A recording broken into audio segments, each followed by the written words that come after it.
I lost some energy today just trying to work on that presentation. And you're like done already, right? You're finished. I mean, the base of it is done, but I feel like it's one of those things you'll never be completely done with. It's just you just go with it. yeah. We're live, I think. Oh boy. All Oh right. boy. Pre-show time. Michael Smith, what is up, man? How's it going? What is going on, everybody? Pat, welcome. I don't know, my counter is not working. My counter is not showing the viewers. Yeah, I don't. Let me refresh it. Oh, there you go. Is it working now? What is up, Pat? How's it going? Hey, Pat. Sony Shooters here. How's it going?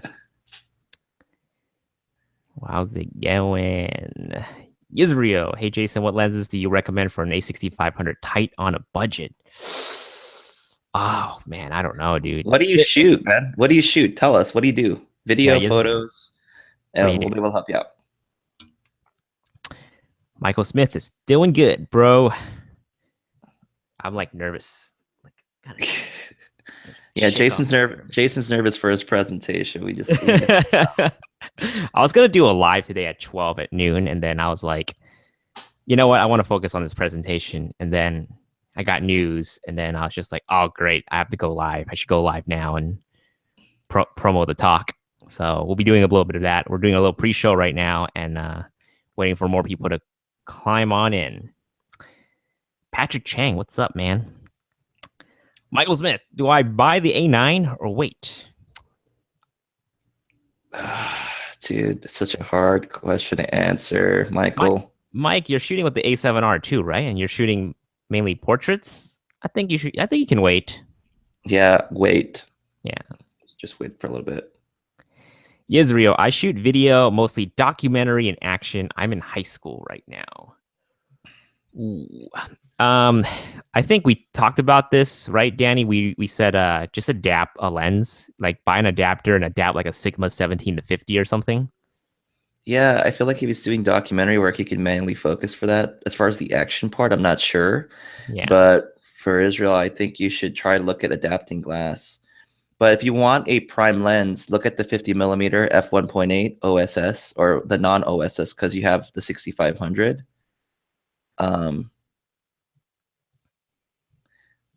People recommend the 18105. I just don't know what the budget is. That's the thing. I mean,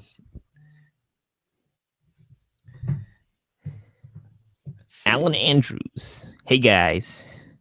What's up, Alan? What's up, Keith? Michael Smith says, cool, thanks. You're welcome.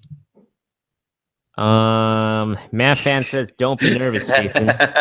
Only a few million people watching and judging you. Great.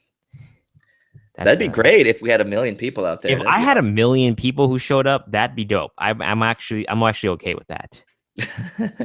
Sony will give me a free A9 if 1 million people showed up. JW Studios also in the house is Charlie Brown. Patrick picked up the 100 STF. Cameron says, could I use an APS-C size lens on an A7R2 and use clear image zoom 1.6 instead of using APS-C mode? Yeah, you definitely can, but is there like a huge quality difference? Did you notice that? Because I never noticed any huge quality difference instead switching to. I think I've seen it. Like I know when I've done that with my 6500 or 6300. When I went to the furthest end of the zoom range, I did obviously notice the quality loss when you clear image zoom to the very like 2x. Yeah. So you definitely have to you can't go beyond. There's a certain point where you can't go. Yeah.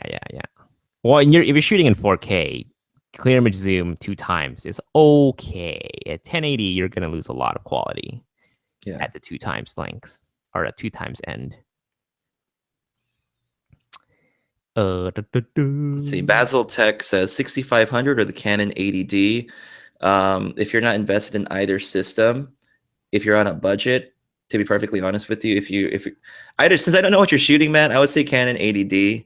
there's some really good prices going on. The Canon store has the Canon 80D going for like $750 refurb with an 18 to 55 kit lens.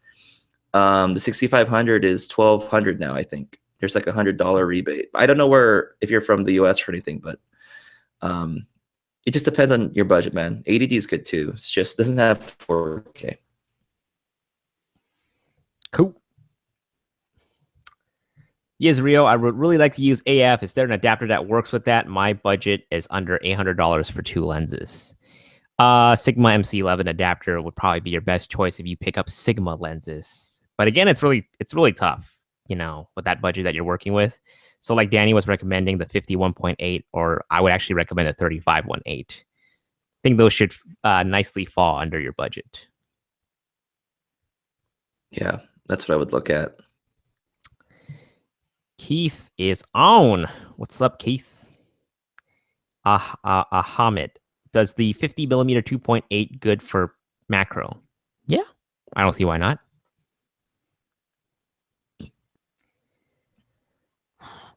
JW Studios looking to get the Sony camera for video. Gonna buy you. Should I go A6300 or A6500? We'll put 10 to 18 on it. Well, the 10 to 18 has optical steady shot, right? Yeah, I think if you're looking to save money and you can get the 6300 at a really good price, that might be the route to go. But Corn Alpha 6300 that doesn't overheat, then more power to you, JW Studios. I've had issues with my. You said the trigger word. So, you said the trigger word. Nobody believes me. It's all good. You said the trigger word. Flashbacks, dude. Cupcake dog. 63. Yes, Rio. Also, what do you think of the DaVinci Resolve 14? I don't use DaVinci Resolve, so I can't really answer that. I would just say install it because there's a DaVinci Resolve Lite version. Other than that, I mean, I don't use it. Last time I used it, they were probably like on DaVinci Resolve 11 or something like that. I was trying to color grade the 5D Mark III Magic Lantern RAW video, but I didn't continue trying to learn more.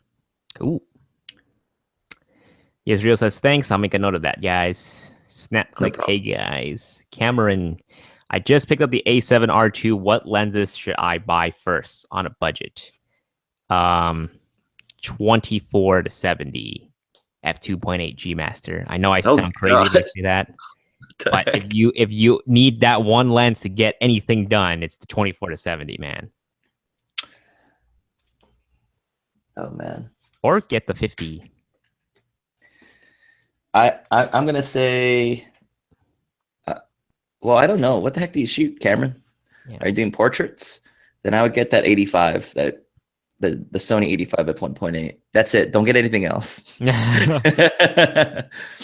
know, you can even, if you're really on a budget and you don't mind upgrading later, the f4 lenses are still good to get for the time being. You know, that's a good middle ground for the time being. It's 24 to 70 something is good.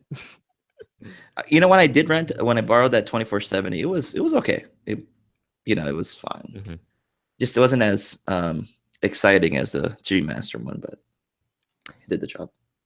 If you guys are on right now, we're giving you some really good, helpful tips and tricks and information. Give us a like.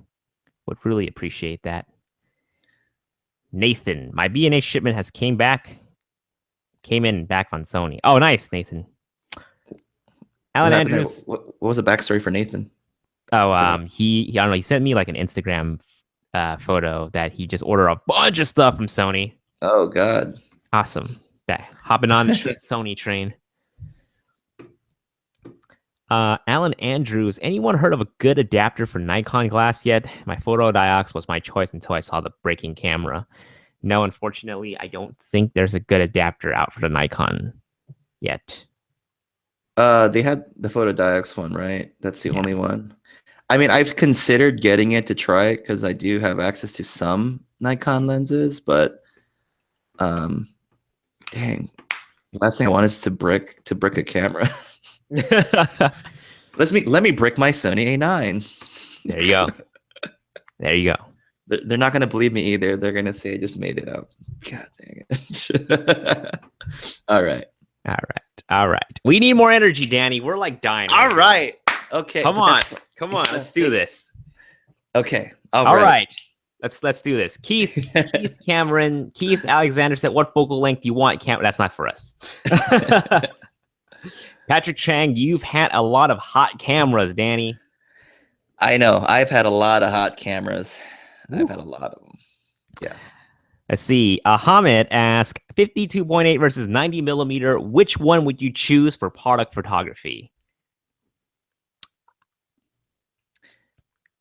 There's still life, so I would honestly go for the 50 just because they don't move. I don't have to be far away from a bee and not worry about getting stung. So 52.8 for me. But it's kind of weird though. He says products, right? I mean, I guess you need, unless he needs that macro capability for the product photography, then for some shots. Probably for like watches or something, right? Yeah, I guess there are certain cases where having a macro lens will come in handy. So, yeah, I guess the 90 would be the best bet, but a 50 will be a little more versatile. You don't have to be too far away, right? Where am I wrong on that? That's true. Well, we recently tried shooting some wedding rings with a 30 millimeter versus the 90, and my wedding film partner was like, "Yeah, your 30 is too short." So 90 or 50, either one of those would be pretty good. But if you're on a budget, the 50 is good, I think. I can't say for sure because I actually haven't shot with a 50 yet, but I can't imagine it being that bad. Let's see here. Rodell Photography recommends, if you're on a budget, get the 55-1.8. If you can score a gray market deal for like $700, the 55 is like, yeah, it's a nice lens. It is a nice lens. I love mine. I shoot a lot with it. Patrick Chang is questioning me. 24-70 G Master on a budget. Am I crazy? Am I crazy, Danny? Yes, you are crazy. I was shocked too. I was really shocked when you said 24-70 G Master. If and when I do make my 24-70 G Master review, I'm gonna put it out there. I'm like, if you can get this lens, if you're looking for the first lens to own, the 24-70 G Master would be the lens to get. It's so versatile. It is so helpful. I hate that lens, but God, is it so helpful for weddings. There, you got it there. You heard it first, Jason Vaughn. Jason Vaughn. I said it. G Master. Can't deny it. Rodell Photo 85-1.8 +1. Okay, let's see. Nathan, is it me or is the stream lagging on my end? I don't know. Everyone, let us know if we're lagging or not. I just increased my bandwidth right now. So did I increase my bandwidth? Yeah, I'm like full blown. I'm ready. Yeah. Hey, by the way, guys, I'm shooting with the Sony A7R II right now. So what you're seeing is the Sony A7R II. Danny has been gracious enough to lend me his Blackmagic recorder, and it's working very solidly with my MacBook Pro right now. So before I was using the Elgato capture card like Danny is using right now, but it only works on the Windows. It doesn't really work on the Mac. I mean, it kind of does, but it doesn't.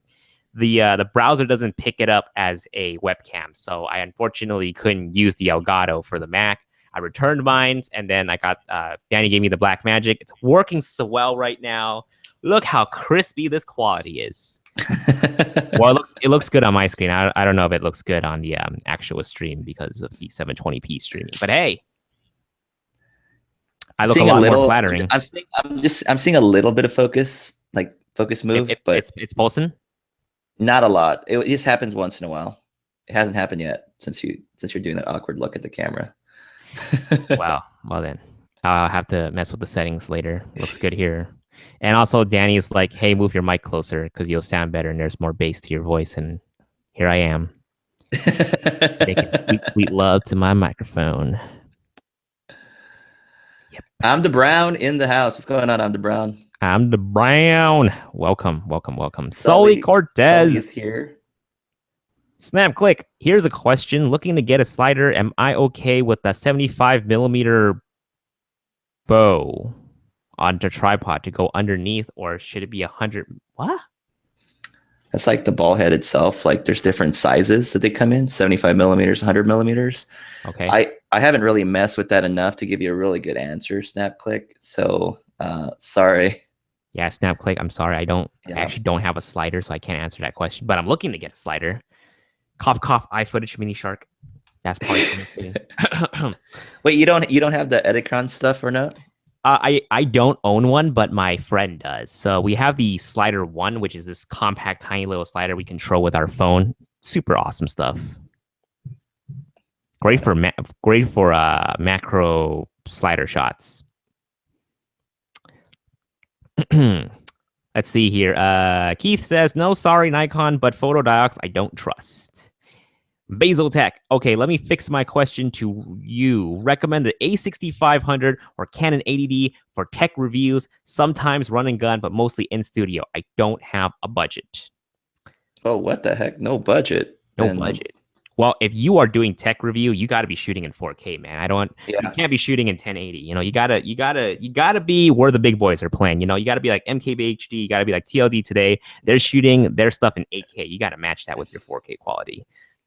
But jokes aside, I think either of them would be great choices. I mean, I've seen some quality stuff coming out from the 80D, but you know, you're asking someone who shoots Sony a lot, so I like the 6500, and it works great for me. What's really cool about the 80D is that flip out screen, it comes out all the way. And There if you you're go. kind of a one person operator, it's a lot easier for you to set up your workflow. If you do have the 6500, I typically will have a secondary monitor so that I can actually see myself so that it's focusing on me. But if you're kind of like a talking head figure and you just want to make sure it's focused on you, then the 80D is kind of an all-in-one package. But since you said you don't have a budget, I would go with the 4K like Jason Fung recommended.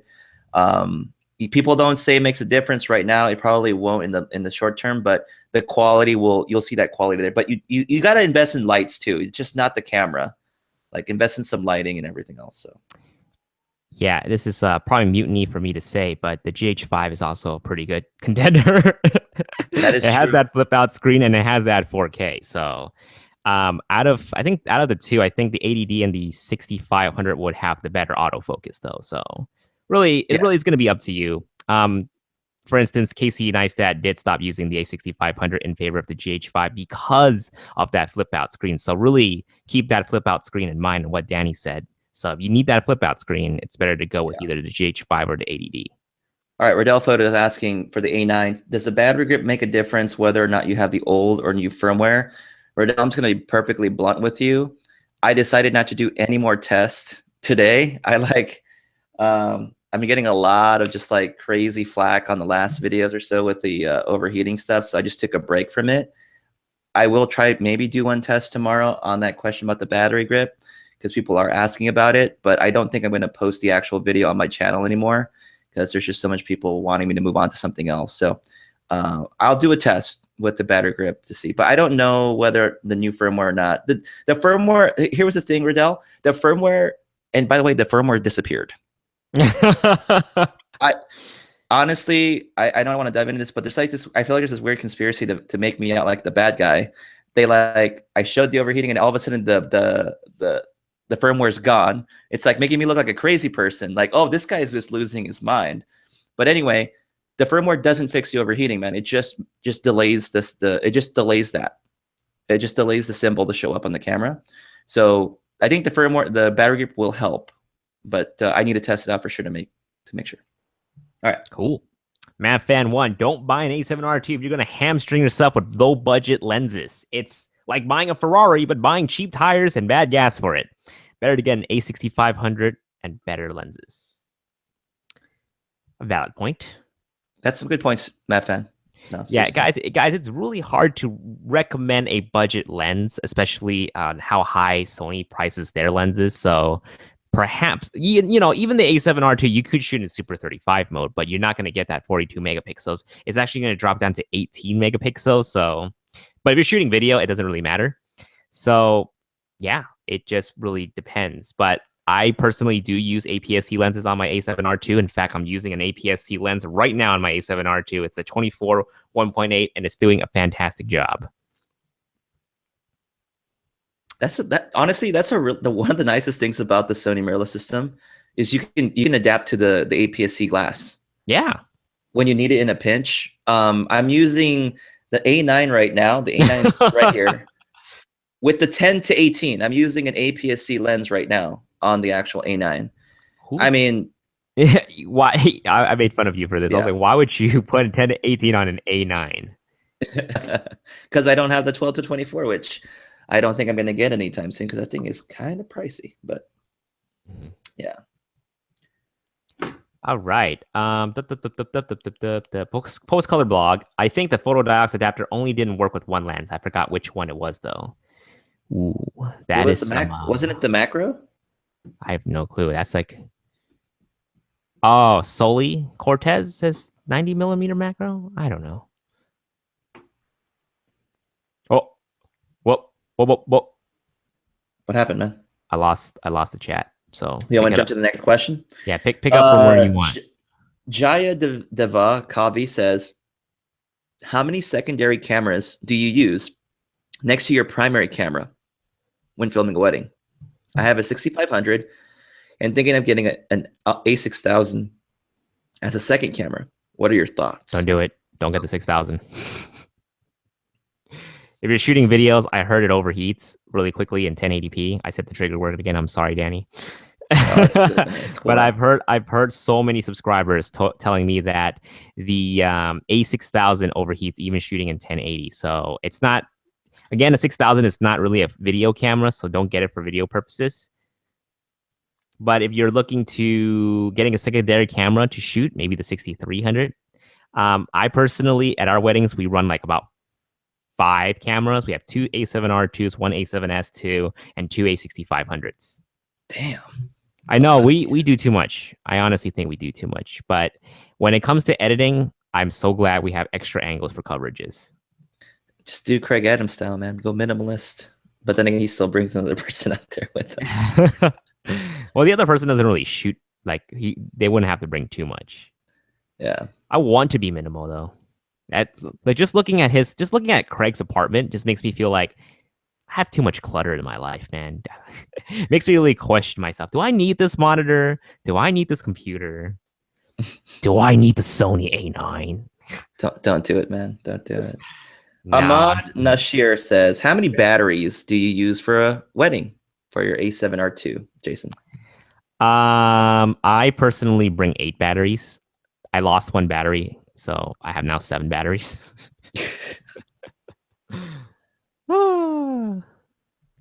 Rodell photo. I have an Eldocron slider plus medium. So good. Hey Rodell, you have a question. You had a question about the autofocusing thing. If you want to bring that up, I'll gladly answer that on the show too. I think it'll help a lot of people. Yeah. Nathan says he's excited about the small HD tilting monitor. I am too.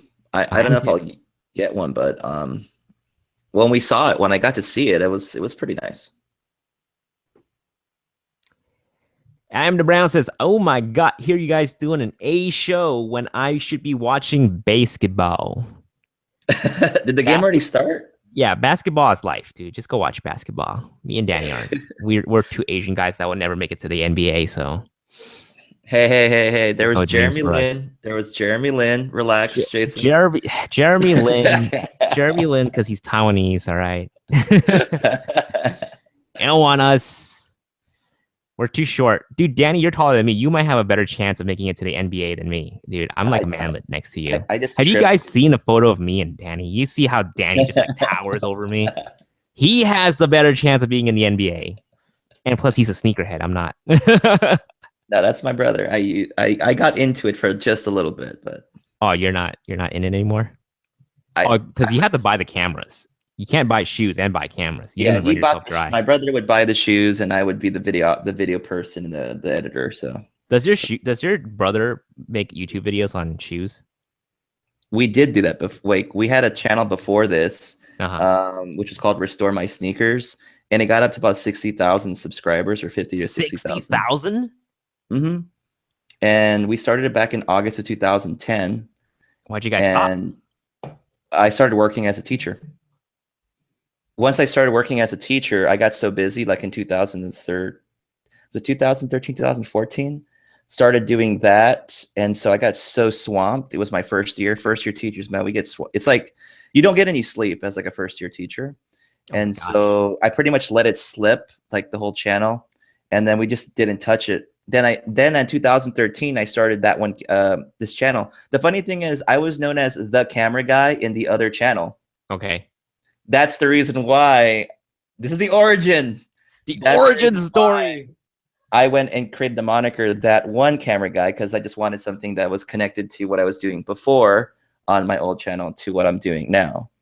So that is the origin story. How come you guys that. didn't want to revive the Restore Your We Sleep? did. We did. Oh. What was funny was the subscriber numbers kept going down. We made like a video like in January. The thing is, it's like, you know, it is what it is. You know, it's just, it's kind of past its prime at this point. But people thought we died a lot. A lot of people that were on our channel before, like, did you die or something like that? And yeah, it's crazy stuff. But I've been doing videos for a while now. You guys have a lot. You guys have a lot of subscribers. That's insane, dude. I like how you look it up. That's more than what I grew on that Japanese pop culture channel I was working on, dude. Wow, you are no stranger to YouTube. I'm not. I'm really not. And the thing is, that's why. Okay, look, this whole debacle thing that's going on right now with YouTube, for those of you that want to know, it's like I've been doing this for a while now, and I don't know. I don't know what to say. I'm not going to get into it, but there you go, folks. That's the origin story of that origin story of Danny, aka that one camera guy. So what made you like want to do camera reviews? It's because I got into actually. See, now we're actually doing an interview now, right? So we're doing an interview now. This is how it's gonna go. This live has no format at all. We're not doing. If you thought this was a Monday night live, you're dead wrong. It's a Tuesday, right? It's a Wednesday. It's Wednesday, dude. What's wrong? It's all. Hey, I don't have a full-time job, so I don't know what day it is anymore, dude. I don't even know if it's a weekend, if it's a weekday. What month is this? Is this June? My gosh, I have no concept of time anymore. I work so much, it's ridiculous. No, it worked really well to make the videos because I was the camera operator and the editor. So it was like he was the host of the show, my brother. So it was like, boom, you know, we film, we get it, we're done. For this stuff that I do now, as I got really into cameras, taking pictures and video, and that's the reason why I was motivated to. It's because I got I was looking for a review, like I said before, I heard the Sigma 120 to 300 millimeter. Yeah. And there was no video. So I was going to shoot some high school football for the first time. And I went and I purchased that lens. There was no review. So I said, you know what, I'll make a review on it. So I did an unboxing and a review for it. So that's kind of how it all started. And I've been busting, you know, I pretty much went on a hiatus, but I've been trying to bust my butt the last year and a half to try and get that channel to grow, to get the channel, That One Camera Guy, to grow. And I mean, that's like the aim for every YouTube channel, is to get growth. So it's not like, yeah.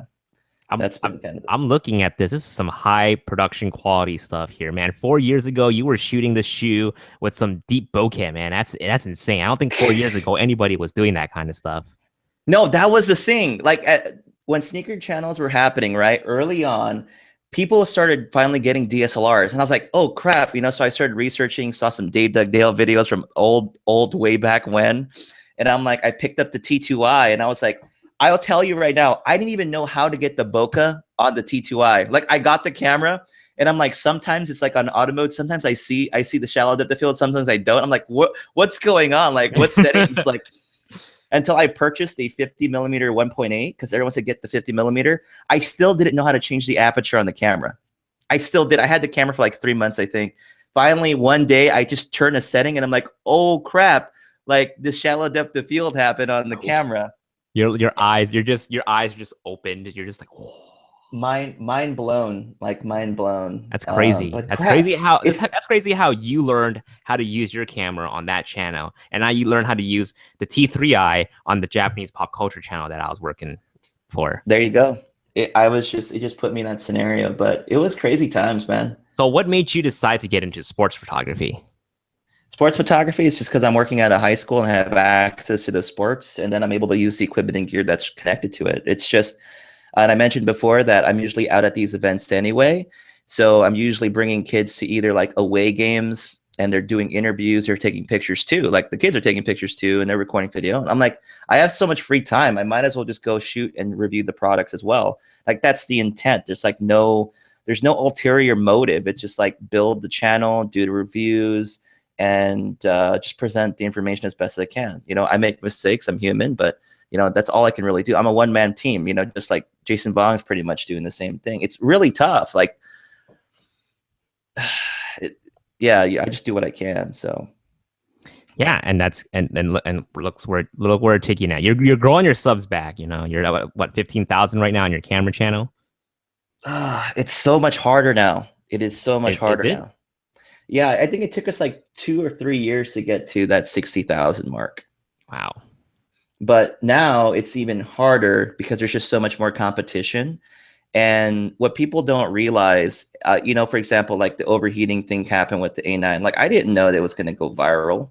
Had no idea that it was going to get picked up by the angry photographer and every outlet out there. So I ran with it, but it wasn't with the negative intent. It was like, this was the hot topic of the moment. And if for those of us that understand YouTube, it's like you have to kind of run with what's popular right now to kind of help build and grow your channel. Because a thing I was always saying was like, why would you make a video spend so much time and so much energy and only like 100 people watch the video? Like that's the most demoralizing thing you can experience trying to build yourself up. But yeah, man, we're going so far into this. Okay. Anyway. This is deep. This is good. I'm changing the title of this live. Our YouTube secrets, because we need a clickbait title.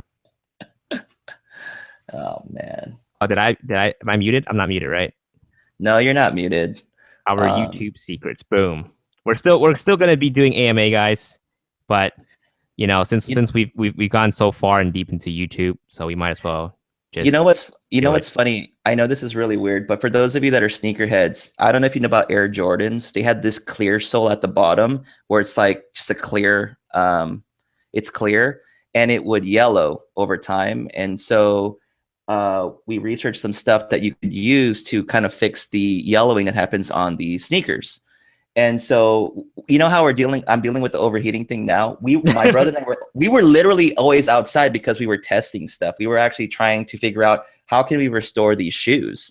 And so it's so weird, like 6-7 years now later, I'm back outside doing tests in the sun when I was doing that with the sneakers. It's just like a flash from the past. I swear, like if you go through there, there's like a video, where is it at? We're outside, restoration, sea glow, laps, Air Jordan 11, cool grays. Like we were doing this stuff 6 years ago. It's like, it's nothing new. Like, and we had the heat gun and everything. People are saying like, oh, get a heat gun and check. I've had the same heat gun for like 6 years. This is a new one, but I've had the same heat gun for 6 years, and people are just like, "Oh, this guy doesn't know what he's doing." I'm like, "God damn! Oh my god!" Anyway, man, that's hilarious, man. That dude, it is so weird. Okay, it is so strange. It's coming full circle, dude. It literally is, and we got a lot of flack too. I made a video on our channel. I kind of went ham on a video because we were getting so much flack at one point. I went in front of the camera. Similar to what happened with the A9, and same thing happened. It got a lot of traction before. I got rid of that video though, but it's weird. I went ham on a video like 5 years ago, and same thing happened because there were so many like people commenting, so many haters and everything back then, and yeah, there's gonna be haters everywhere. There's gonna be haters. It's when they challenge your integrity. That's what bothers me the most. And that's the hardest thing is like, how do I build the integrity back so that, you know, there's like personal attacks on me where they think like I'm there for ulterior motives. It's like, well, first of all, my motive is always to grow the channel. The second one is to provide you information. Like that's the key. And I want to keep it fair and honest in that part. But you know, for those that really know what's going on, there's a lot of talk going on, and there's like, I'm pretty much getting put like on I don't know. And you know, it's just going back really quickly, what you're saying about how you just got to ride the wave. When something's hot, you just got to ride the wave, and you just got to find that one video that kind of puts you up there. And in our unfortunate case, it kind of puts you on blast a little bit, and It did. And it sucks too, because you're getting these really weird comments. People are just accusing you of stuff, calling you a liar.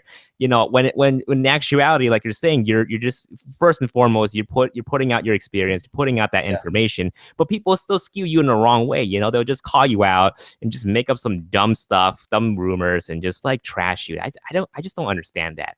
Like for my Casey Neistat video, everyone's just like, you made a clickbait video. You made a clickbait video. You just pull in for the views. When my intention was, hey, Casey's now shooting with a Sony camera. This is perfect. I can really talk about this now. If I wanted to do a clickbait title of Casey Neistat, I would have done it a long time ago. But the fact that he was shooting Sony, I just thought, hey, it's a perfect moment to actually start talking about Casey Neistat on my channel. So, and you didn't expect that video to grow as much as it did.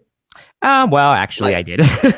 Well, to the extent that you did happen. Right. I just started seeing the other side of YouTube. I mean, like before that, I had comments that kind of comes in and were like, oh yeah, you look kind of weird, you look kind of gay or something like that, and that's the extent of it, But then when the Casey Neistat video came out, I literally had to disable my comment. I mean, not disable the comment, but I had to disable the notifications on my phone, on my browser, on everything, because some of the comments that are coming in were absolutely ridiculous. It's just like I was actually like Danny probably right now. I was losing sleep over it. It was just like stressing me out. I'm just like, well, these people are saying, I didn't make a good video. There's some people are saying I'm making a good video or something like that. So it's just, but it made me tougher for sure though. Yeah, that's a good thing, and that's the reason why I've dealt with it before in the past. So I've been able to manage to do that. But it's just that's the thing that people don't see. Like they'll easily comment like, oh, just move on or whatever, but they don't realize like I'm dealing with all these other things on the side. And it's a challenge. And I think this came up in Francisco's interview. It's like once your channel starts to grow, the pressure to make a video, it gets worse. Like I feel more pressure than before. But yeah, for sure. Like even the video that I released, I was like, I didn't even know if I wanted to even release it. And I just wanted to test the firmware. But I have some other videos on the pipeline already. So for those people who are just like move on with the overheating, it's happening already. I've got some other videos with the A9 that are non-overheating related. So, all right, cool. Let's jump into some of the comments. This has been lit, man. This is good. Our reviews went up too. This is great. Oh, man. Let's see here. Keith. Or Sully Cortez, took me 9 months to reach 300 subs. Lol, I suck. Sully, let us know what you're doing right now with your channel. What is it that you're trying to do with this channel? And we'll do our best to help you out, okay? Keith, I started 2 other YouTube channels for tech and building game PC hardware, custom PC, and 646 Studios. How is your building game PC channel doing? Keith, let us know. Zoom Chris, what's up, man? How's it going? So Keith said he doesn't do tech review anymore and focus on school and stop for a while. Here's the thing. I just feel like if you're trying to do 2 YouTube channels, it's incredibly hard. And I think Craig Adams really demonstrated that. Like he was trying to run wedding film school and his own personal brand at the same time, which I guess it eventually got to him. So he decided to cut wedding film school out and just focus on his brand. And that's totally cool, because when you start focusing on a lot of things, it becomes incredibly hard to do one of your channels really well. And the reason why I quit my full-time job, which was running a different YouTube channel, was that, I wanted to grow this YouTube channel. There was no way in hell I could have done that channel and this channel at the same time. This channel was literally suffering because I wasn't able to give this channel enough attention and time. That's why I'm doing this full-time now. I don't know how you're doing it, man. You're my hero. I don't know how you were putting out a video every single freaking day earlier this year. You got me pissing in my pants, man. I was like, holy crap. Danny has a video out today, yesterday, the day before. And I was like, oh, dude. And this is before we actually started doing live shows. This is before we actually started talking. And I was like, this mother, what is he doing, man? I can't compete with this guy. Yeah. No, it's the thing that people don't realize about the whole algorithm system is that people get really smart too. They're like, oh, he made the video like 10 minutes long because he wanted to capitalize on the algorithm. It is true. When It a is video true. is about 10 minutes long and if it's 10 minutes long and you produce content daily or frequently, YouTube will push your videos up to the suggested video list. So that means your videos will pop up on the side. So you do technically want to do that. That's kind of like the goal. And that's the unfortunate side. Like you have to kind of work that into the way you build the video. So Yeah, guys, this is something that's actually, if you you guys probably know YouTube, but just for those of you guys who don't know, this was huge in the gaming community. This is like when I was still working for the Japanese pop culture channel, and this is what I found out, that a lot of people who make video game contents, who do the let's play stuff, it's because their contents are 10, 15 minutes long that they're looking at the watch time now. That's yep. why these gaming channels all succeed. They all do so well. It's because they have such a long watch time. If you make and if you make any short videos, it's not going to get that enough attention. I remember when gaming YouTube channels were growing, the animations, people animate the players playing the game. Like they make like a short form cartoon. They take like a segment, something that's out of context, and make an animation out of it. And that was a big thing too. But the problem was these animation only last like less than 2 minutes. So these channels never grew the way that the gaming channels did. I mean, they get the views just because they used the gamer's name or the video game that they were playing. But for them to reach that same amount of success, it wasn't possible because their content was so short. Mm-hmm.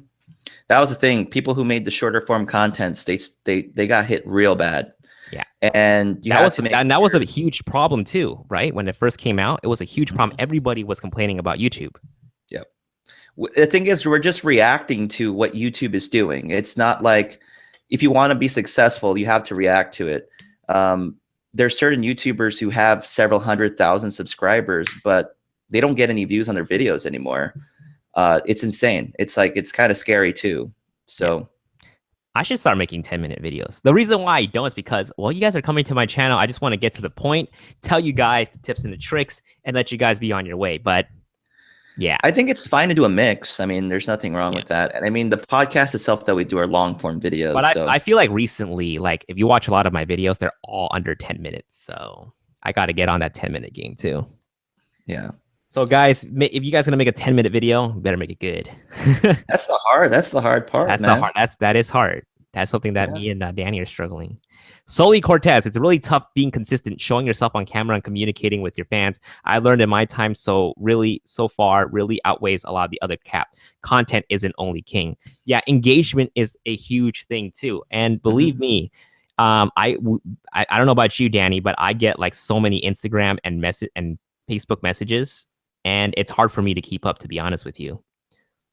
I get a few, not crazy, but I do respond to them though. It's funny because I'm more inclined to respond to people that message me on Facebook. So if you want to reach out to me directly, Facebook, because it keeps the message going pretty consistently. Instagram, sometimes you'll be on my message request and I'll get to it in a couple of days. So for whatever reason with Facebook, I'll try to get to it. Yeah, guys, if you want to reach to us on any of the social media platforms, just be patient because there is a lot of messages that are queued up. Also, don't ever start your question with, hey, can I ask you a question? Just ask the question. I've gotten so many, can I ask you a question? I was just like, you already did. So just ask me the question. I'm not trying to be a dick or anything, but you've already spent that time. Because like the time for me it would take a day for me to respond. So if you ask the question, can I ask you a question? It'll take me a day to respond to that. And then for you to send that follow-up question would be like another 2 or 3 days. So to get the process going, just ask me the question. Friend, I just saw a comment from Francisco. His camera didn't overheat. Son of a. Dude. I'm so sorry, Danny. I'm gonna get roasted so bad. That force out there, and then the other force. I think some of you have noticed they're starting to join forces. I don't know what's going on.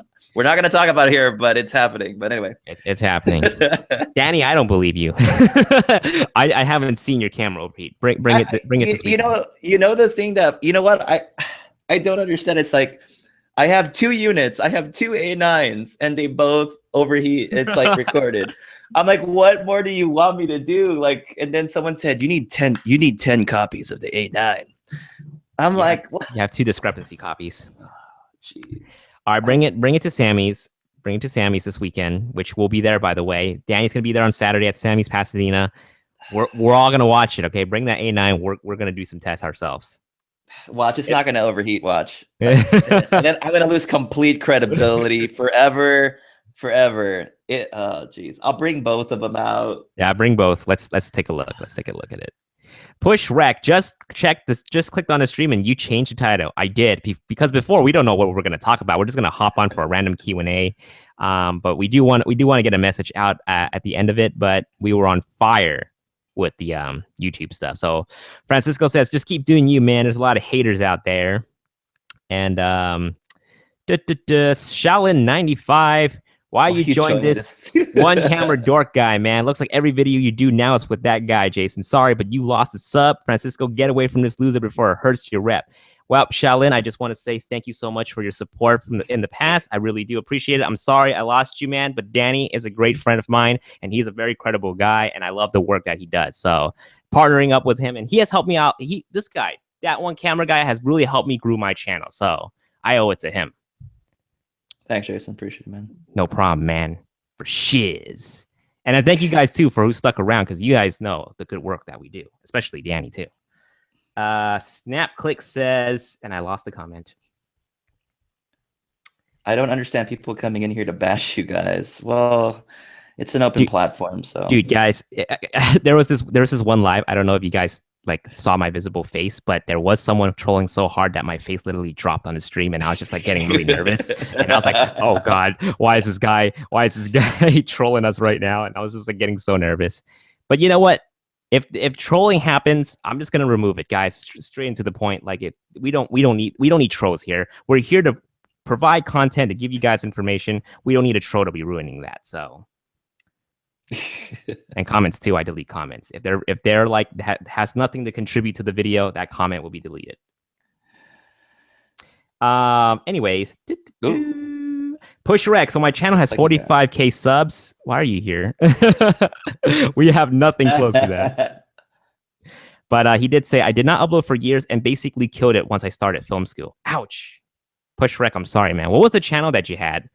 45,000 is a lot of subs. Yeah. Maybe you guys can restart it. Maybe if you guys start uploading more, I don't know.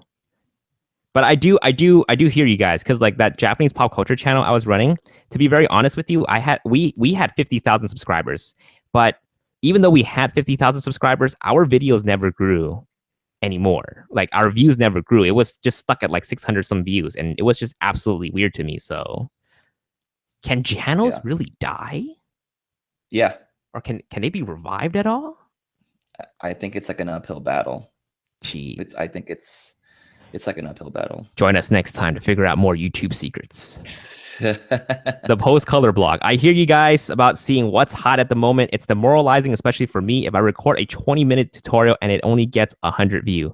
Post color blog, just keep putting out the content that you've been putting out, man. And I think for those of you who are saying that you only have 300 subs or 400 subs, you got to be pushing out your videos. You got to find a platform that's willing to share your video out. Me and Danny has been very fortunate to have Sony Alpha rumors to be resharing our videos. And honestly, if it wasn't for Sony Alpha rumors, I don't think my A7R2 and my A6500 review would have gotten the amount of hits that it got. So you guys just really need to find a site that's willing to share your content, but make sure your content is good. Yeah, actually, that's the advice that top YouTubers give, is that you want to reach out to these media outlets. Yeah. Whatever content you have, maybe you're a tech channel, maybe you review computers, then figure out what blog sites and what websites like to promote that kind of work, and just send it out to them, and ask them if they're willing to publish it, do a story on it.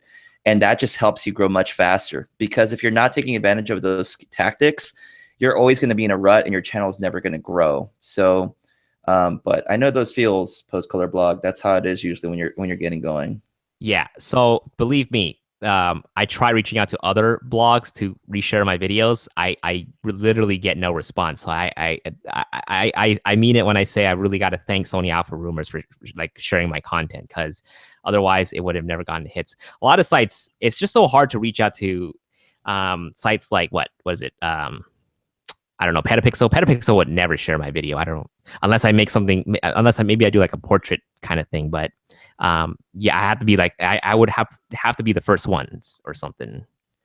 And that was the thing about the A9 was the hype behind it. You know, you wanted to get that camera early to do reviews for it because you wanted to garnish the views for that camera. Yeah. You know, that's just the reality of it. I mean, I'm not trying to like sugarcoat the scenario. It's like if you really want to capitalize on it, it's like news. It's like you got to get the news out there soon or as fast as you can to capitalize on it. So you really do. So that's a disadvantage that I think I have just because I don't publish the review of a camera like right away, you know, because I like to, you guys know, I like to make user experience reviews. So I need to have experience with the camera before I give a review. So that's why I have to sometimes put out like a first impressions video, you know, some random video that just has the camera's title in it. Just so, I mean, like it's not going to be random. It's going to have some good information on it, but it's not going to be as fleshed out as the user experience review. So you got to play the YouTube game. That's the tough part, man. I just wish people would understand a little bit better. But that's what we deal. That's what we deal with. It's what's going on. And people would trash you for it. They'll be like, "Oh yeah, these guys are just buying the camera and returning it later." Maybe some people do, but me and Danny, I still have all the.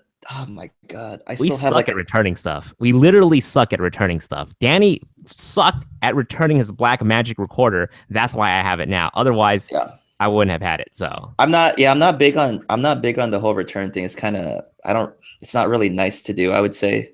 It's very case, I would sell it. Worst case, I would sell it as a sold product. Yeah, I feel bad if I have to return something. Like I try to never do that just because I don't know. I read stories that it hurts people. It hurts the person that sold you the stuff, especially if you're buying your camera from like a brick and mortar store. You definitely don't want to be returning it because you're gonna force the guy to like lose his commission. So only return it if it doesn't work out, but don't be a dick and just buy the camera just with the intention of testing it and then returning it. Yeah.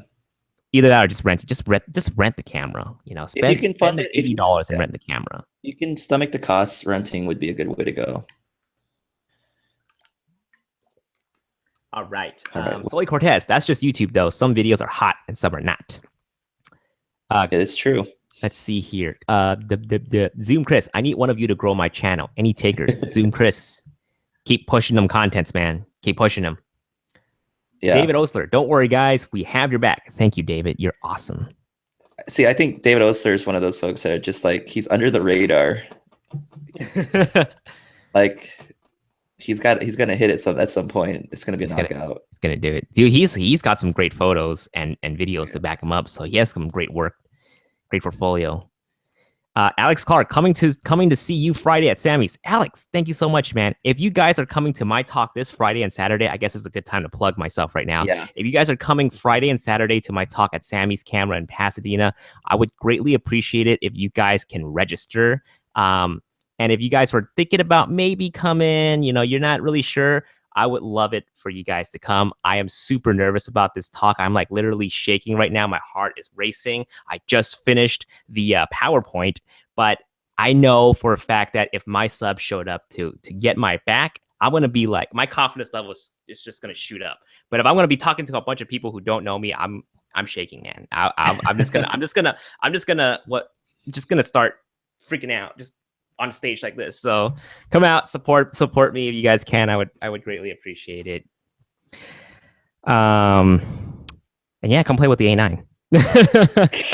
And then on Saturday I'll bring the one that I have apparently. So yeah, so Danny will be there on Saturday. So come either Friday or Saturday. I'm gonna be there for both days. I'm gonna be there for quite a while too. So if you want to come chat before the talk, which is at 1 p.m., do so. I'll also be available afterwards too. So if you have any questions, just yeah.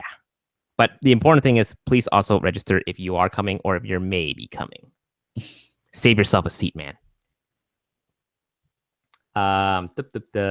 F Francisco says, I wish I can go see your talk, Jason. I'll be there in spirit. Francisco, you're awesome, man. Thank you. We're gonna bring an iPad with your face, so we're gonna live stream you to it. So Osler, David Osler. I'm just about to hit 5,000. I'm chasing you guys. No way. Don't you have more than that, David? 5,000? He needs to get a video that basically sort of trigger his channel, because when those things happen, it kind of escalates the growth and helps it grow faster. So I'm not saying to make a video on Casey Neistat.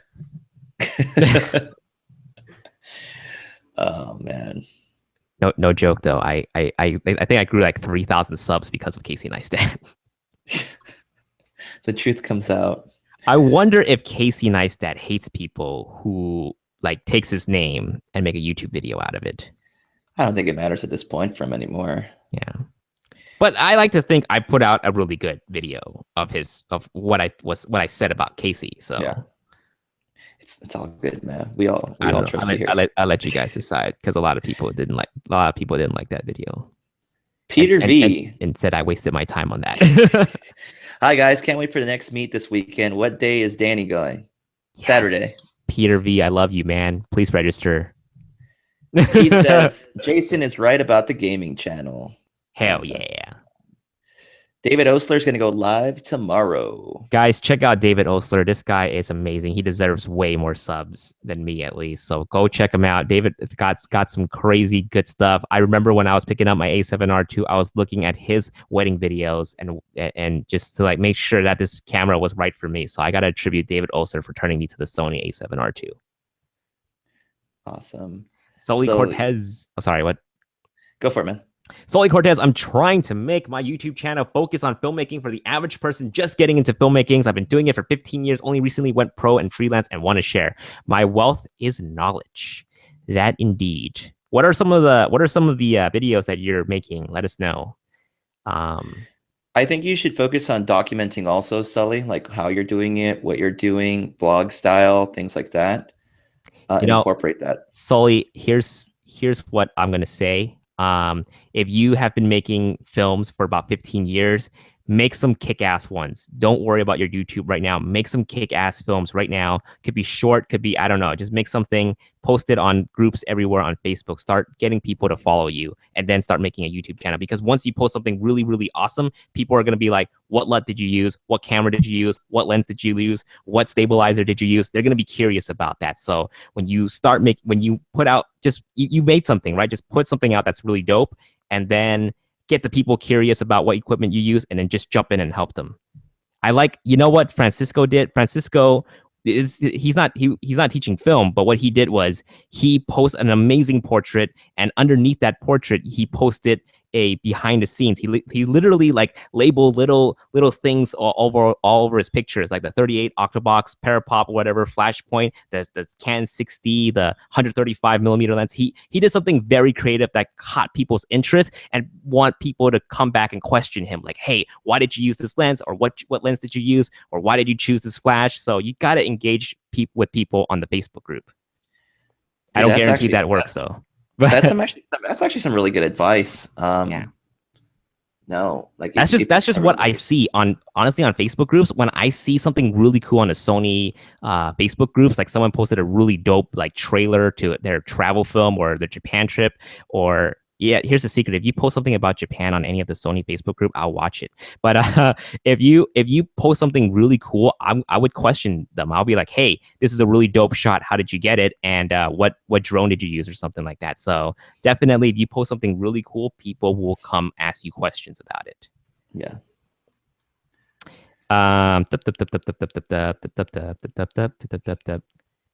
Someone's like, hey, can I ask you a question? I saw that. That's pretty funny.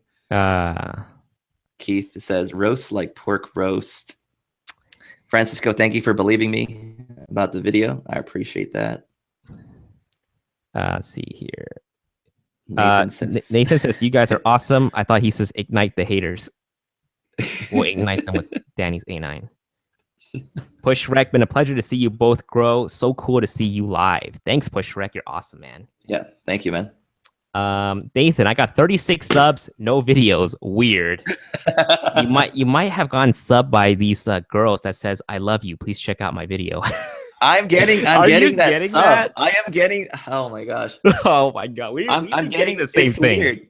I get this sub or I get this comment where like, hey, I know this is gonna go to the spam folder, but go ahead and check this out or something like that. I'm just like, what is this? Oh snap, Michael Mistro. Michael, you are godsend with the $10. Thank you so much, Michael. Thanks, You're Michael. awesome. It was a bummer that you couldn't hang with us last week, but hey, come out this weekend. Come out Saturday because Danny will be there. So greatly appreciate it. Also, please register through the link.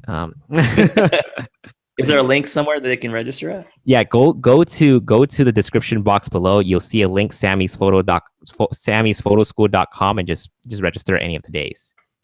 They just want to see how many people are gonna come because we got to prep seats for you guys. I don't want you guys to be standing. I want you guys to have a nice, comfortable standing room only for 1 hour of Jason Bong. Yeah, I'm gonna drop some hot knowledge there. Sully Cortez, that's good advice. Thanks. Push Rec used to edit gaming edits, now making After Effects tutorials, but now I want to do filmmaking, post-production tutorials. Let's see how all these people accept the videos. I'll keep you updated. Push Rec will be watching. Are you posting it on your Push Rec channel? Because if you are, I'm going to sub right now. You know, I'm just going to sub. You have 48,000 subscribers. I'm going to sub you right now. FJH says, yes, that's a great tip. Make sure the content is good. Then put it in the front of the right people. Petapixel is awesome enough to share my video. Yeah, if you make something dope, Petapixel will share your stuff. Except they would never share mine because I don't shoot photos. If you're Francisco, they'll get you. If you're Francisco, yeah. Breaking Elegance. You can't go wrong with Jason Vong. You can never go wrong with Jason Vong. Danny, we need a hot hashtag one-liner for you. That's okay. Sully Cortez, you think there'll be a A9R? Maybe. We don't know, but we're hoping. There's gonna be one. It might not be A9R. It could be A7R3. There's gonna be one. Like, period. There will be a camera. It's just there will be a camera. I don't care what name it is. As long as it gives me 4K 60p, 10-bit 422, fast autofocus, joystick, dual SD card slots. Hamid, does the 90mm good for portrait? Yes. Greg sold a Canon F4 600 F4 on Amazon. Ooh. Cost $160 to ship it. The person returned it after the outdoor trip. I had to pay both way shipping via Amazon agreement, $300. Greg, I am terribly sorry, man. That is the worst. 600 F4, holy! Oh my god, was it damaged? I hope it wasn't damaged, man. Let me tell you guys something. I almost got scammed yesterday from Facebook because I was trying to sell my 85 G Master last night, and this guy was coming to meet me, right? And then we were gonna agree for a Venmo payment, and I shouldn't have done that, you know, because I Googled it first. I was like, can Venmo cancel your transaction and can it refund the person? They're like, no, at this time, you can't cancel a transaction. Once you make that transaction, it'll make it to the recipient, and they would have to send it back to you. So I was like, okay, Venmo seems pretty safe, right? No, I was wrong. They can cancel the payment.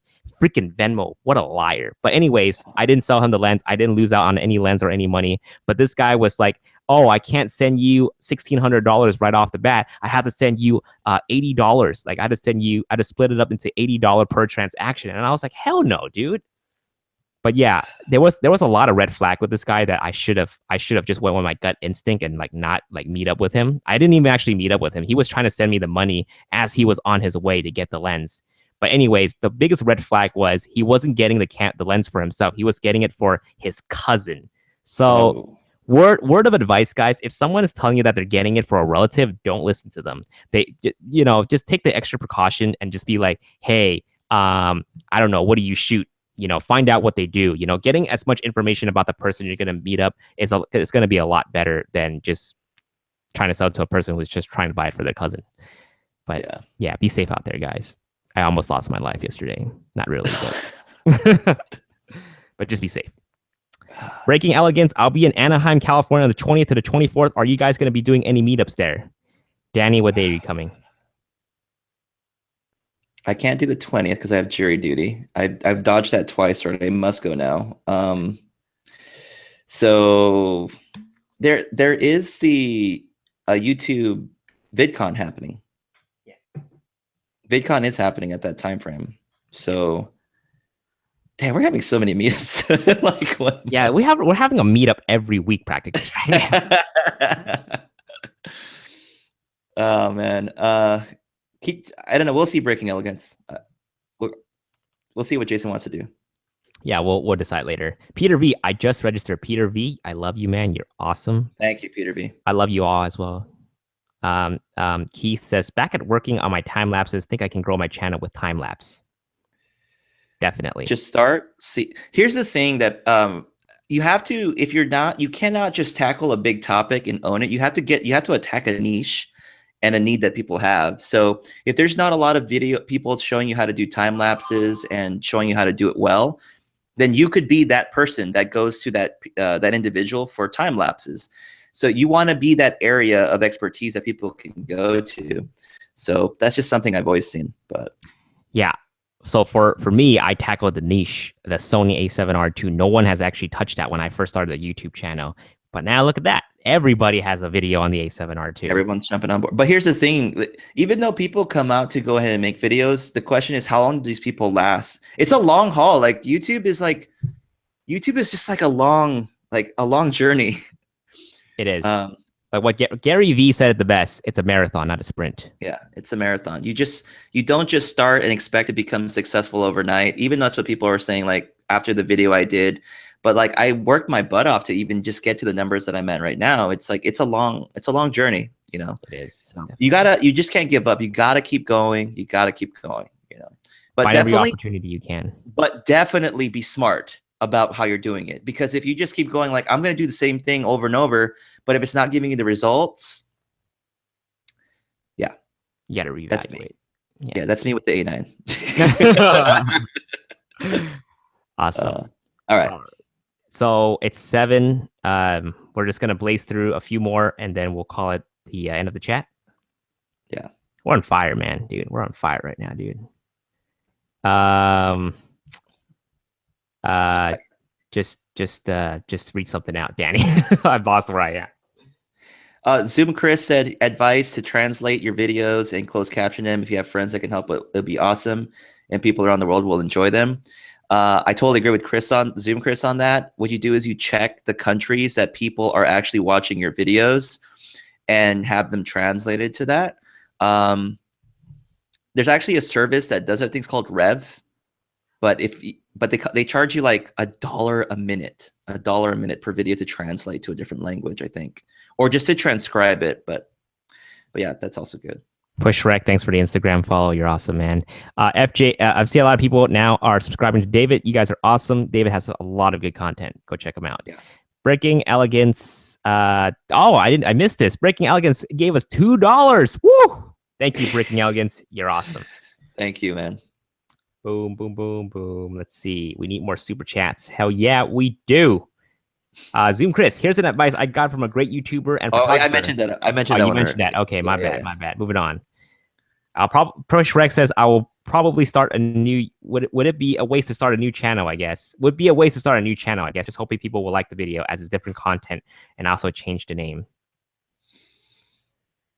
That's a tough one. I think you should probably leverage what you have already, but maybe make a video or two and see what happens. But since you already have a base of people, I wouldn't try to just give it up so easily. Like I would see what you could do with it, or make a video that draws them to your new channel. Yeah, that's one way to do too. All right, Snap Click tried to sell my Nikon 85 1.4 today to cancel 5 minutes before he's supposed to meet up.